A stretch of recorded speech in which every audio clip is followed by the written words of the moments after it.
Yo, what up, guys?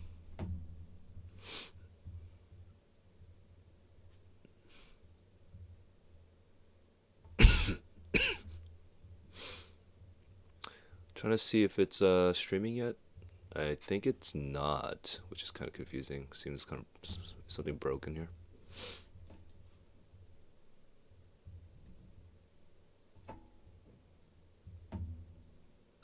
Okay, should be working. Okay, it works. All right, let's.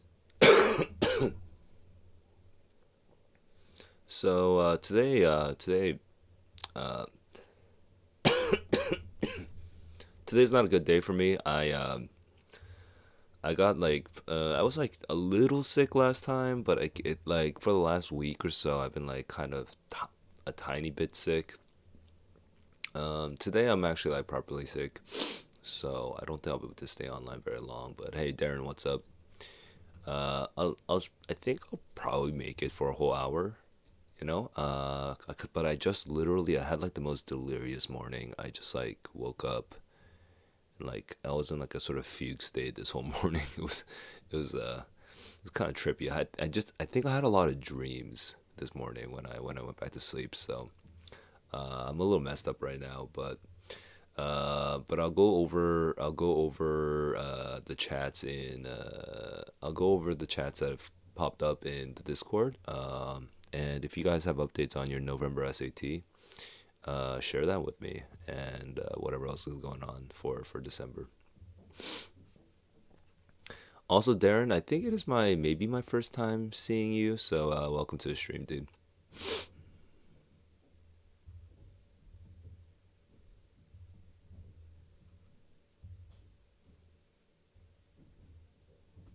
I was reading a little earlier. Hang on one sec. I need some way of like. Oh, I should do Wordle.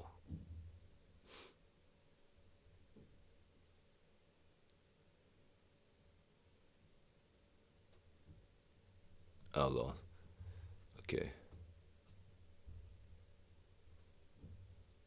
So these days, I don't know why, but like the December SAT is coming up in 2 weeks, but there's just not a lot of activity on Discord. Like every month, there's a different group. So this December SAT group is very quiet compared to other groups. It's not normal. It's not always a given that the December SAT timeline is quiet. Last year it was not quiet at all. So if you're feeling kind of awkward, just asking questions about the SAT, just do it. And once somebody gets started, then other people will start like piling on. I noticed that people have been entering the server. Um, like even just yesterday or so, or last 2 days, we've had like 7 people enter the server.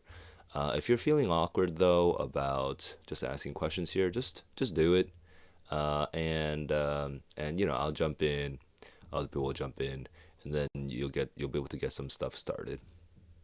Only Water, good to see you again. Welcome back. We did have some. Excuse me.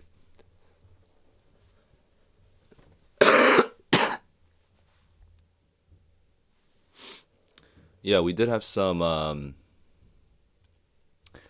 uh,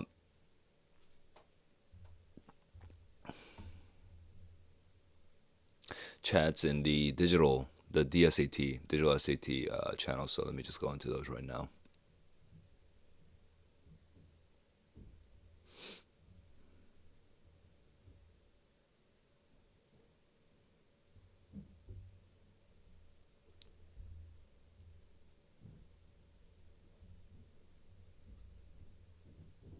But this is also relatively dead, so I would say it's pretty good timing to just come in and start asking questions. Because if you ask a question right now, you're gonna get a lot of eyeballs on it. You're gonna get a lot of attention for it.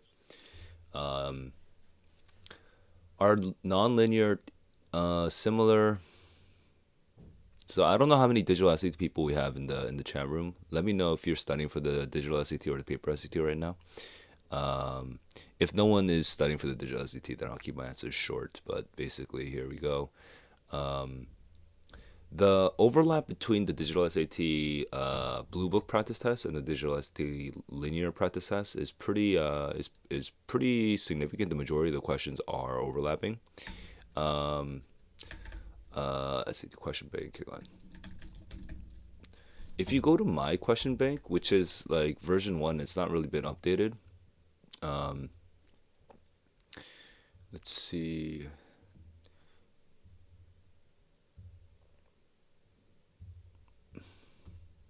There's an easy way to. There's actually an easy way to get rid of all the blue book questions, and only look at the linear questions. Hang on, what's happening here?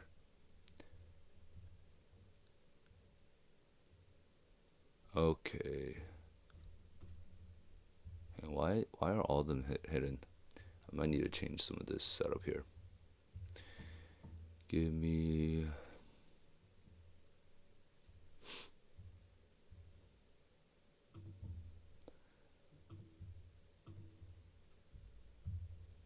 Wait, can you do this as a? Oh, you can delete. No. Okay.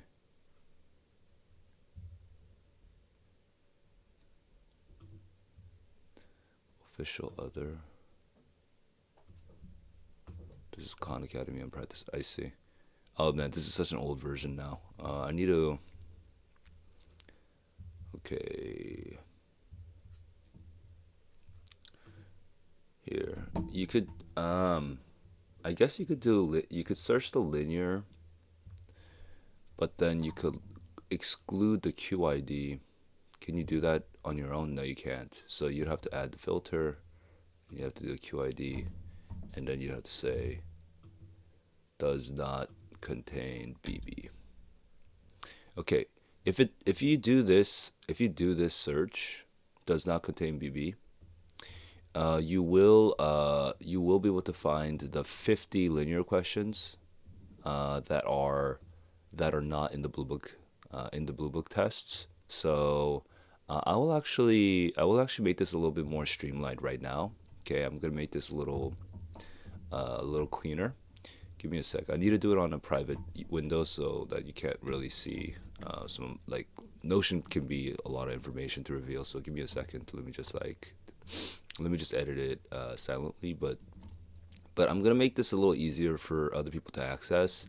And yeah, let me just share that question bank.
Section domain type. Okay.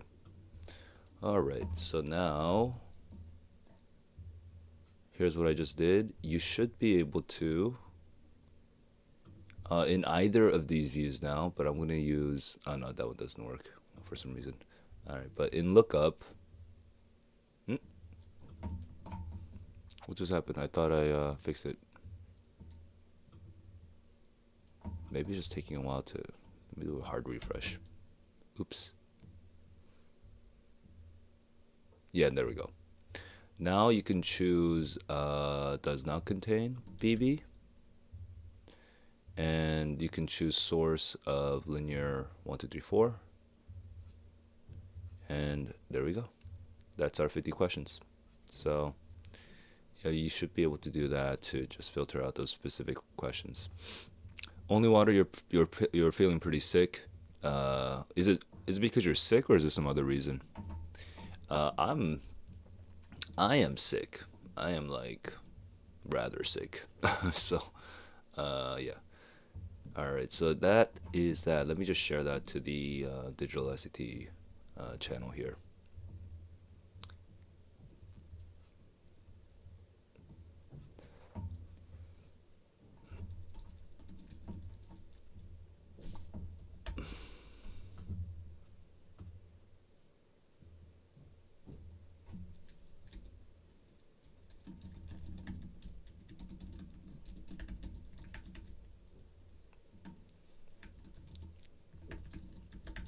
For non blue book questions that are in the linear PDFs, um, search for source equals linear, but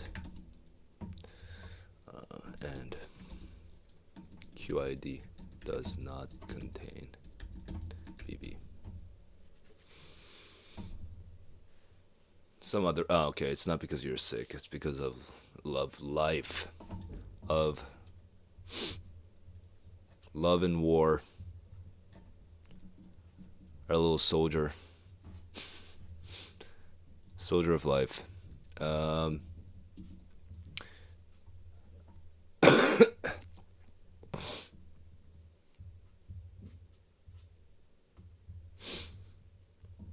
okay. No other writing questions here, but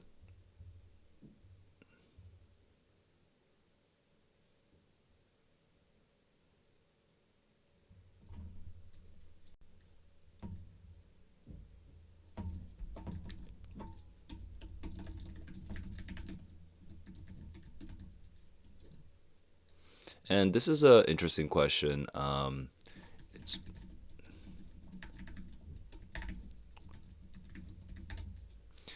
uh, I could okay. I'll just elaborate on stream, but basically, if you say therefore and as such, like there as such sounds good because as such literally just means as social animals. Okay. Therefore sounds kind of dumb to some extent because it makes it sound like the fact that they are social animals is why they live in pods of up to a dozen animals, and it's such a logical leap. It doesn't feel super natural. It doesn't feel very natural to like just make that huge leap from like a really broad term to like a really specific number. So I don't like the word therefore there. It makes some sense, but it's just it's just like barely like on the for some reason I think the College Board has gotten a little loosey goosey with these, so I think therefore would count as a correct answer on the Blue Book tests, but I don't really love that use of the word therefore. The College Board is also overly, they use the word hence like way too much. It's like people don't normally talk like, they don't usually use hence that much, but on the Blue Book test they use hence all the time, which is kind of like I don't know, it's just bad style, dude. Makes you sound like a high schooler. But sometimes I guess the College Board just do what College Board do. Uh, let's look at this question that I'm getting in now. 1480. Latest SAT. 690 with little studying. Wait, so you haven't even told me if you're digital SAT or no, but EBRW, I see. Um,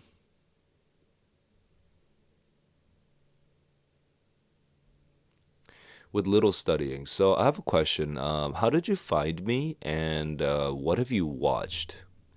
And out of the things that you've watched, and it's okay to just say you literally just randomly found this stream, like it's the first time you've ever interacted with any of my content, and you have no like you have no awareness of any of my techniques, but I just need to get a sense of where you are, because if you say little studying, it sounds like um, you haven't actually done that much yet. So just give me some context there. How did you find me? What did you watch? And what have you tried? Okay. Only water. Always suffering. And you know that little heart that's actually like blocking my view of what the heck you're saying? Like I can't see. It's hilarious. I literally can't see it. I'm trying to find it.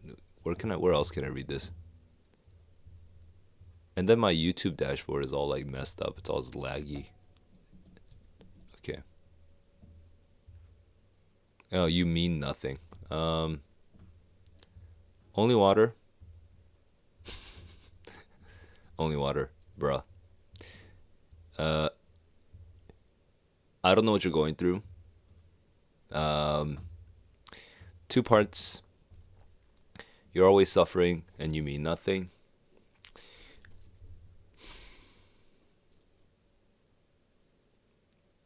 I just woke up, so I'm not gonna be super eloquent here. But let me take a whack at this.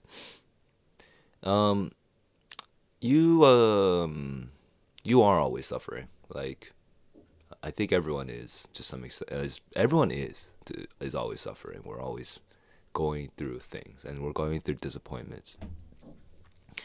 Uh, and I don't really think you can expect your life to. I don't think anyone can really expect their life um, s- to be clear of the suffering. There will always be suffering. You can make a lot of money, and you could be suffering. You could have zero money, and you'll be suffering. You could be in lots of debt, and you'd be suffering. And you could be um, I don't know. You could be well known and liked and admired and suffering. It's not really. It's not really. It has nothing to do with the things that are happening in our life. Okay, it doesn't have nothing to do with the things that happen in our life. Okay, but there isn't such a strong relationship between the things that are happening in our life and the suffering that we feel, because the suffering doesn't come from our lives. It comes from us. It comes from what we want, how we think about it, um, how we think about ourselves, how we feel about just the thing that's directly in front of us. The suffering, it's not it com- it's not from anything besides ourselves. It's from within ourselves. And so I think the flip side of that is not that you can erase it just by imagining it away. You can't. It will always be there. It's that you should just draw out the things that are not like the things that you are ignoring by letting the suffering take center stage. There's also joy, and that joy in life, the excitement in life, that also does not come from things outside of us. That also comes from inside us. Uh, and the sense of love or beauty, of something, or wonder of something greater than, or the sublime even of something greater than us, that doesn't come from things outside of us. That also comes, just like suffering, from within us. And it's just that when we put the suffering on a pedestal, we start ignoring some of the other things that are in the mix as well. And so I don't have a clean, nice package anecdote right now. My brain's still too much in a fog to come up with one. Um, but I'll just say, from a practical standpoint, it's good to stay away from the computer. It's good to stay away from the phone. And like what I do every once in a while is just a practical tip. You don't have to do exactly what I do, and your situation in life is very different from my situation in life. So I don't even know. Like, there's so many things that could be lost in translation here, but just get the general thrust of it. You know what? and figure out how this idea might apply in your own life, in your daily habits. But what I do is I have like a checklist that like auto regenerates every day, and one of the items on the checklist is to step out for a walk. And when I do that, I take my phone, but I put it on airplane mode, so it has no internet. And what that means is if I want to listen to a podcast or if I want to listen to music, I have to pre-download that music. It has to be pre-downloaded to my phone. Sometimes I don't even take my phone. Sometimes I just leave it at home. And I go, what do you call it? There's a word. I go unplugged, I guess. I go unplugged for sometimes a very short walk, sometimes like a 2 minute walk, but sometimes like a 20, 30 minute walk. And I just walk. Okay. And just doing that, sometimes just gives me enough of a reframing of how my day went. I can just sort of think about, I can just sort of think and feel without the clutter of other things, and it just gives me some clarity on my feelings for that day, on my feelings about that day, and about my feelings for even myself. And sometimes it just gives me really interesting ideas to work on, like on what I should be prioritizing, what I really want to do, people that I've been delaying replying to that I should probably reply to. Then it's just like, why am I even pushing it off? It's so easy to just reply to them. Stuff like that. Things get a lot clearer in those moments, and you just take it one day at a time, man. The other thing I would say, oh, yeah, wait one second. I mean, I didn't mean to do that, but that also works. Um, is you mean nothing.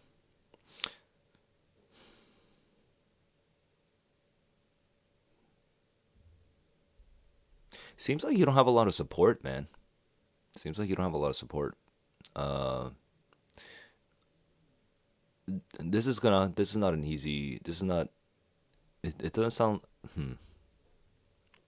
This is not an easy fix that I can just some online rando guru can just like solve for you. But the like I'm not gonna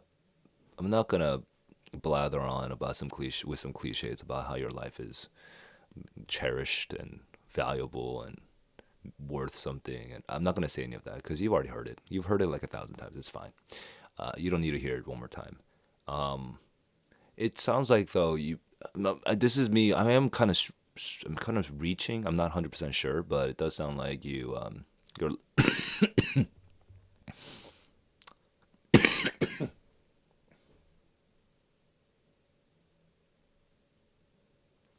you're lacking support. Um, and uh, yeah, you might just need just more people to just like honestly, sometimes you just need somebody to just complain about your day with. You know what I mean? Uh, like uh, fuck. That practice test was miserable. Like just being able to say it instead of just thinking it to yourself alone, but just like actually say it. That by itself could be a huge help. You feel dumb. You feel like you get out, put down a lot. Oh, put down a lot, and that might be coming from your family. Maybe messes with your head. Um, yeah, there's a lot of factors there.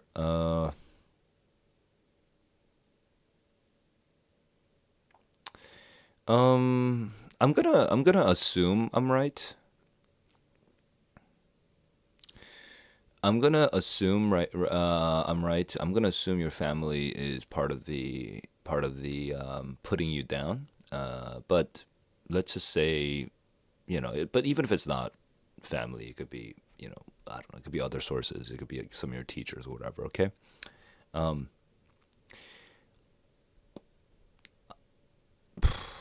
Here's what I would do with with that kind of particular external stimulus. I would say, hmm, poor mom, poor silly mom, poor silly dad, or poor silly older brother or whoever the hell it is. Okay. Uh,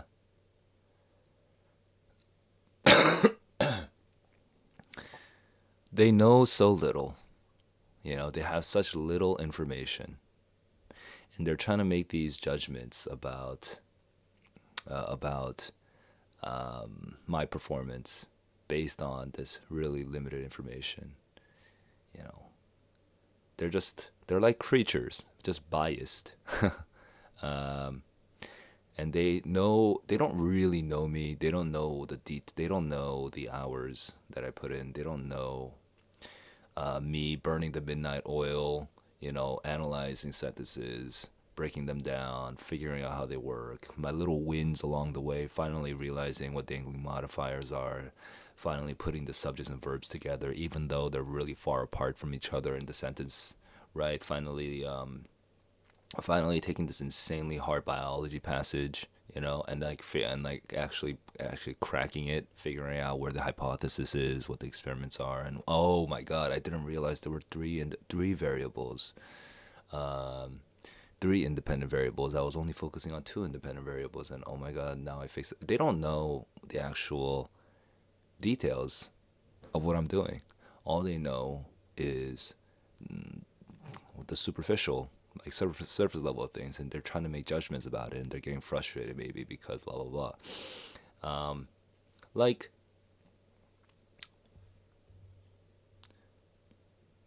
they're uninformed, and maybe they're well-meaning, maybe they want me to do well, but they're just uninformed. Like I know what I'm doing, I know what it's gonna lead to, and people may not believe me, but they're not even looking at me. They're not even seeing what's happening.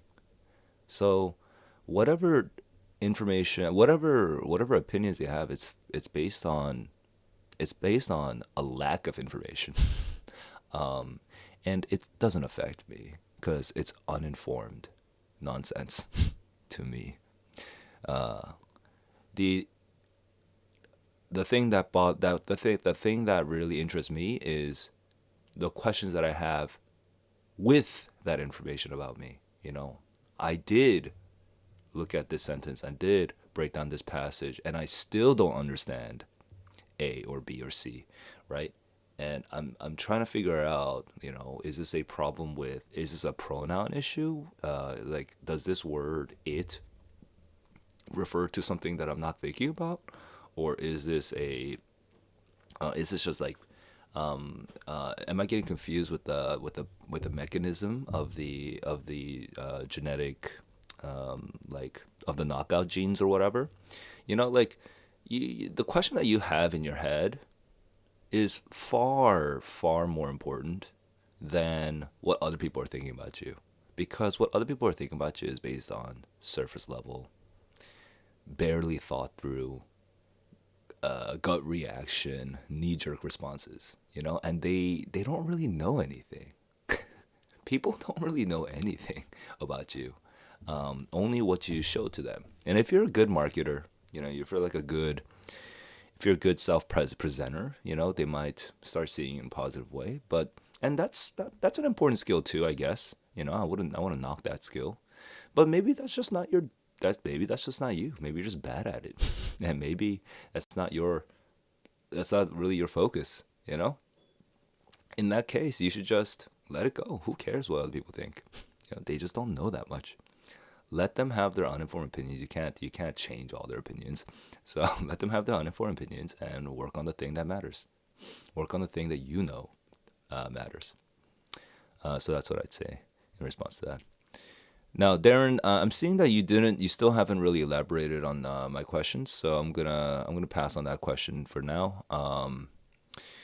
Kuvan, Quebec, Kuvan, Quebec. I don't know how to say that. Ku- Kuvan, Quebec. Would I drop out in third year? So you're at an international. You're not at an American university, I'm guessing. Mm, wait, that changes everything. Actually, are you at an American university or not? Because I can only give advice on a American university system. Um, I would start by just yeah. You see, that's the thing. Then I have no idea because other in non-American university systems, some universities it's just easy to just. Oh, sorry, some countries it's just easy to go to another university. You know what I mean? And it's not the sticker price of university education is not stupid like in America, right? It might even be free where you are, depending on where you are, right? So like, I'll give you some general principles, okay? Because it seems like the real heart of the issue is that you're you're just lacking confidence in the thing that you're doing, right? You're not doing you're not like you're not kicking ass. You're not batting home runs. But if you really if you want to succeed in life, you want to do well in life, you can't just constantly put yourself in places that are either too easy for you or too hard for you. You need to be in the place where you actually have a legitimate chance of batting a home run, right? Um, but it's not just a given that you will keep batting home runs.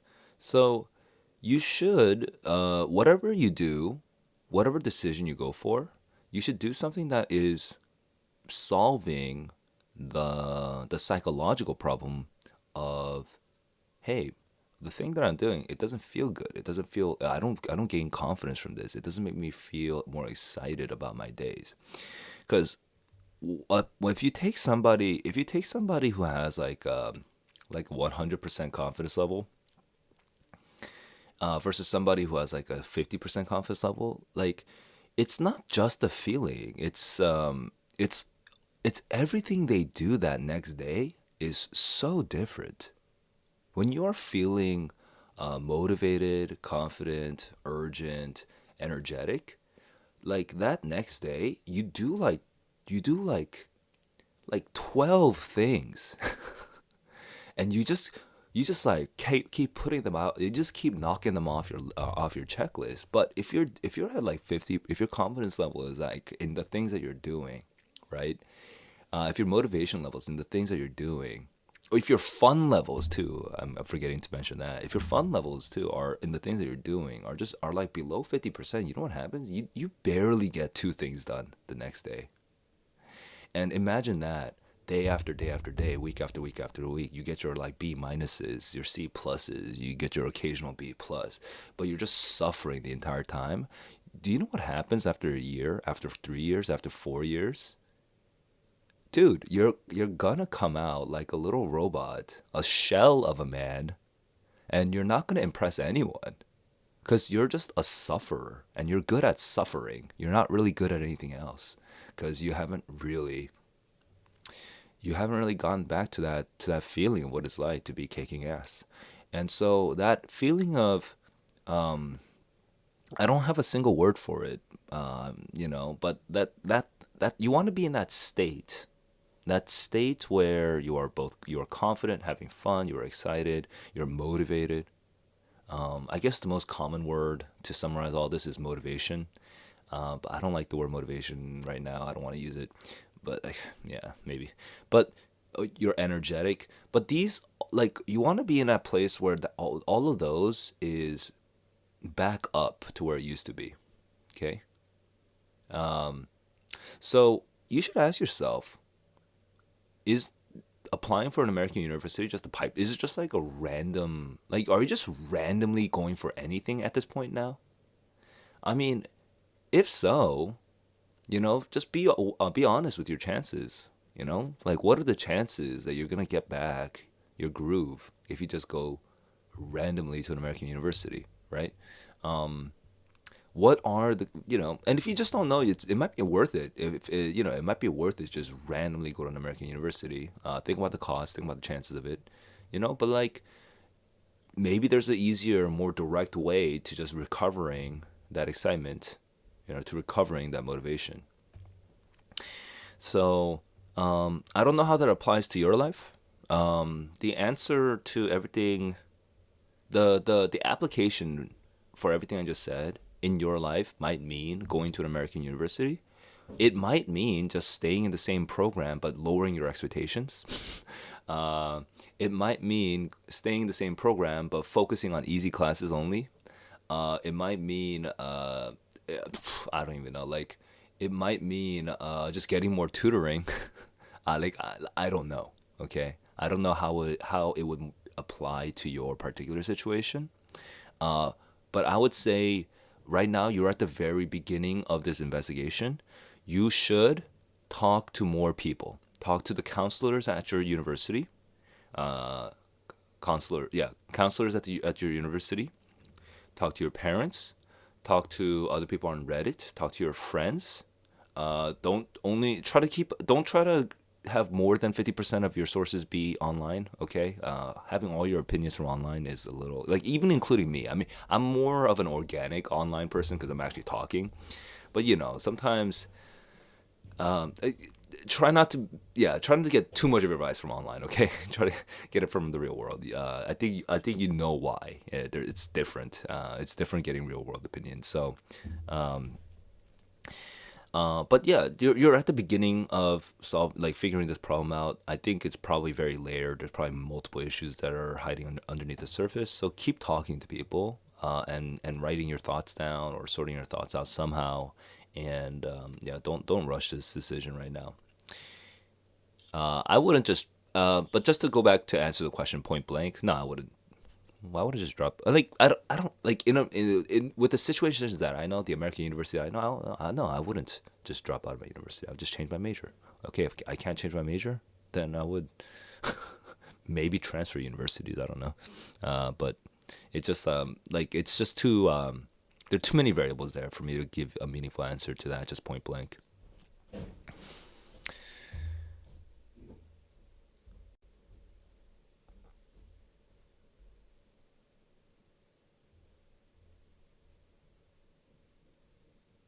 Okay, so now I'm looking at Darren's question. You read the entire so you basically, this is your first interaction with me. You normally read the entire passage. Okay. It makes time a problem. No, I mean, you might think that it makes time a problem, but that's not where the time is going. So I think the first thing you should do is actually confirm your hypothesis. You might be seeing the time running out at the end. You might be blaming the wrong. You might be blaming the wrong thing. You almost certainly are blaming the wrong thing.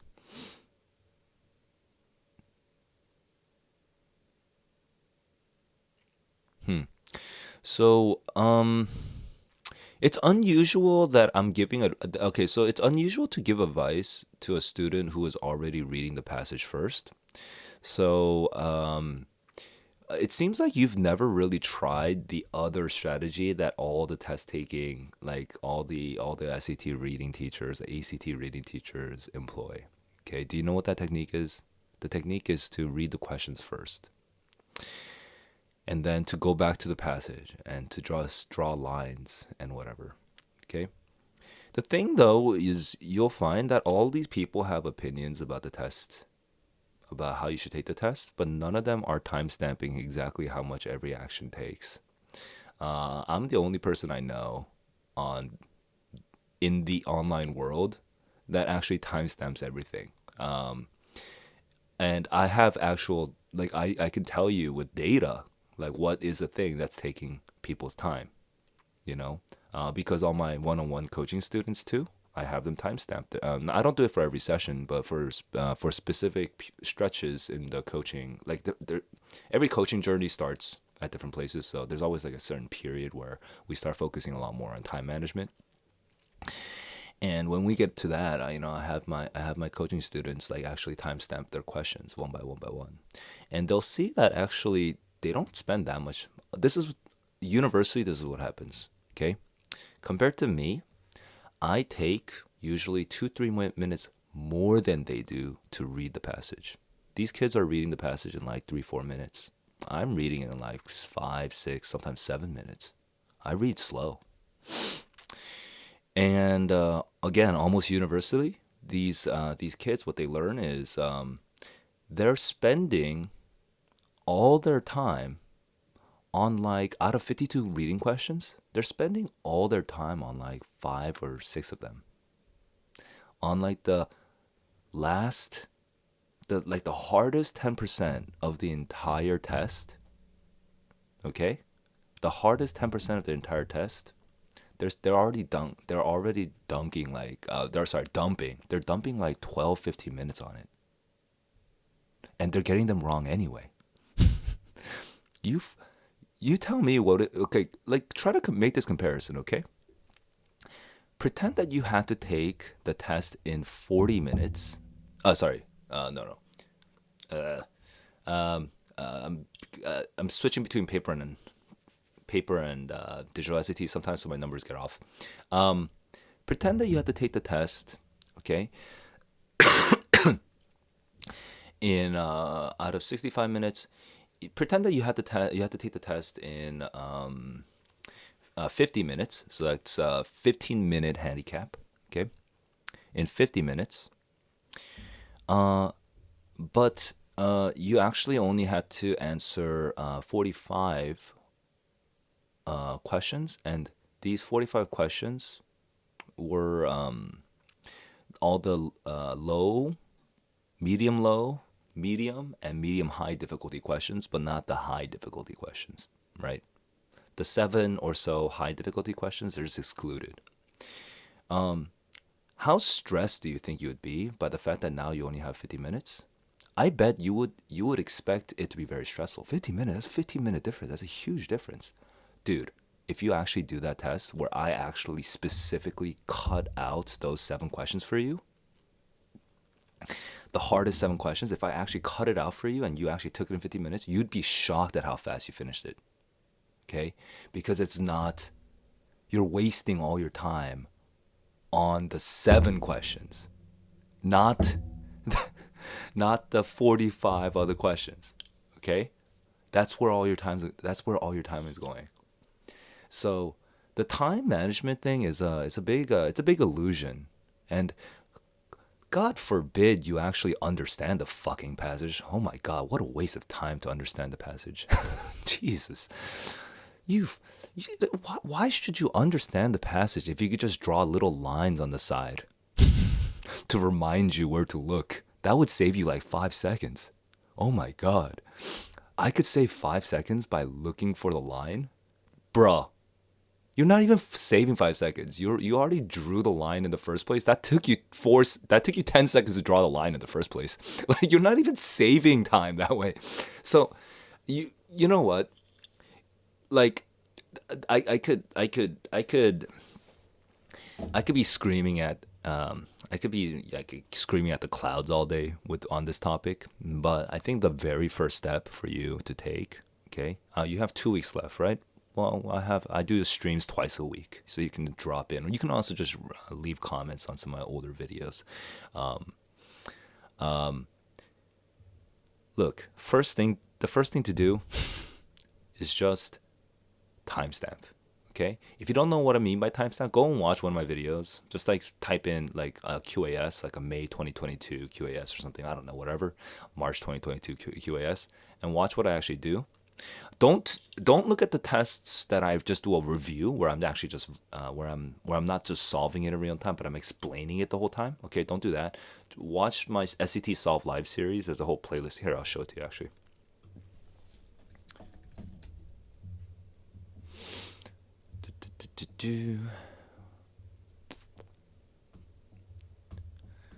So all past SAT Solve Live, okay? All past SAT Solve Live. So yeah, if you just look at one of these, right? You'll just see me actually solve it, okay? Like, and what I'll do is I'll timestamp.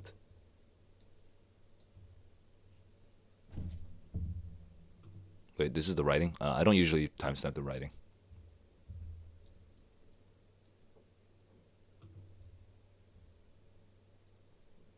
Okay.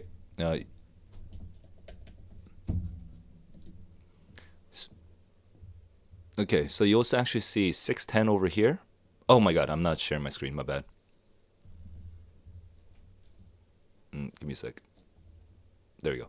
My bad. So here's my screen. So yeah. So you'll be able to see. Oops.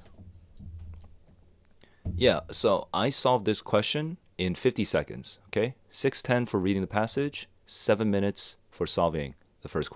7 minutes when I finished the first question. Okay. By the way, I round to 5 because it's kind of annoying to do calculations if everything says like 612 and 659. It just makes it harder to calculate. So round to the nearest 5, and then quickly you can actually see where all your time is going if you do this. You might say, Saul, but doesn't writing the timestamp take like a lot of time? Yes, it takes like 3 seconds. Okay. How much time does it take to bubble in a bubble sheet? It takes like 3 seconds to bubble in a bubble sheet. It's the same deal, okay? Don't worry. You guys are focusing on like literally. You guys are focusing on like the most minor aspect of the entire time management issue. You guys are talking in about wasting time in like matters of like 1 or 2 or 3 seconds. I'm talking about wasting time in matters of like 1 minute, 2 minute, 3 minute. Okay, like it doesn't matter if you're wasting a couple seconds here and there if you're solving the larger issue of you wasting way too much time on hard questions. So write the timestamps, do that first, and start analyzing yourself. You'll realize that a lot of the advice that people give online, a lot of the advice that even paid tutors that you'll pay $200 an hour for, a lot of that advice has no data to back it up. Okay? But once you bring the data, you will actually see clearly what's actually happening. And then if you actually compare your timestamps to my timestamps, again, you might be shocked. Saul takes a whole lot of time to read. So how the hell does he how the hell does he finish the test in 55 minutes or 60 minutes or whatever, or sometimes 65 minutes, right? How is he finishing it? How is he getting those scores? Okay. You can do the analysis yourself. So analyze your time. Back to Kuvan check. Kuvan, Quebec.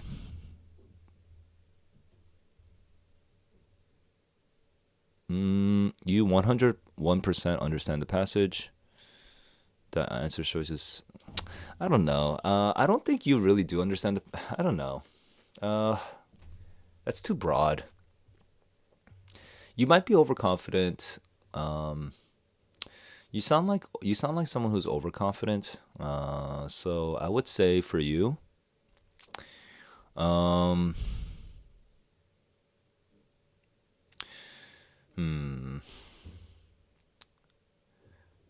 there's yeah, you probably make your answer choices in a rush. So you sound overconfident, and what you're doing is you're not really reading the full sentence. So, you know how. Wait, and Darren, you're international, so you're taking the digital SAT, bros. I'm kind of confused, but you said EBRW. I'm freaking confused actually, and you still haven't told me if you're taking the digital SAT or not. But I'm gonna assume you're just talking paper SAT and finish this stream up. So here we go.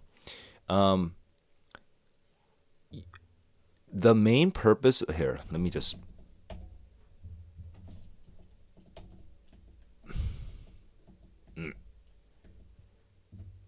Yeah. So the main purpose of the opening sentence of the passage is to, okay. By the way, let me just confirm that you can see my mouse. Yes, you can. Okay. The main purpose of the opening sentence of the passage is to provide context useful in understanding the narrator's emotional state. A lot of times when kids think that B sounds exactly the same as A, it's not. It's because they're not really reading the full sentence. They're just reading narrator, emotional state, perspective, and they're just like, this sounds kind of similar. You need to read the entire thing from start to finish. So if you actually watch Where My Eyes Go, you'll see. Actually, no. If you watch Where Most Students' Eyes Go, let's say they're focusing on A versus B. Okay, you'll notice that their eyes go from A to B to A to B to A to B. Where's their eye not going? Where are their eyes not going? it never goes to it never goes back up to the question stem.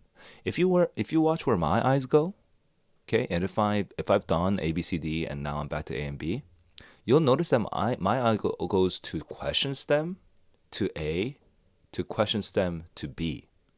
Okay? Because I'm reading the whole sentence.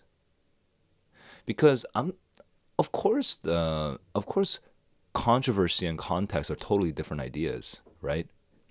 But but it's like so obvious in retrospect when you actually read the whole sentence. But most kids, they're just not even reading the whole sentence. So this is a hallmark. This is a classic mistake of kids who are overconfident.